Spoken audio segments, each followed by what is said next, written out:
Everybody, 49.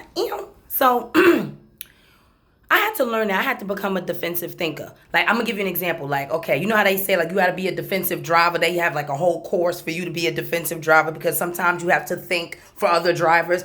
You have to be a defensive thinker. Sometimes you have to think for other people. And I know, excuse my language, that's really shitty, but that's the reality of it. You don't want, especially if you got kids, teach them to be a defensive thinker so they don't just believe anything anybody tell them. You understand what I'm saying? Sometimes you have to think for other people. I do it every day.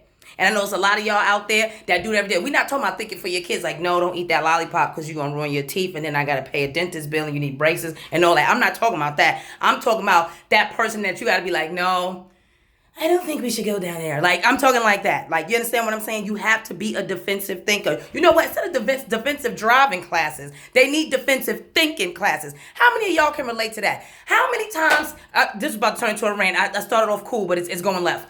How many times have you had to really, like, think for somebody else? Like, oh, my God, not again. Cheese and rice with you. Whew, I had to get that out. I'm tired of being a defensive thinker. I want to be around a group of people where I don't have to think for them. And then I can't talk shit because some days some people had to think for me because, I don't know. I was having one of those days. Who knows? But I'm just saying, like, instead of being a defensive driver, become a defensive thinker. Just don't believe everything you hear. Like, don't just be so gullible. Challenge things. Like, I'm not saying everything needs to be challenged, but some things need to be challenged. Become a defensive thinker.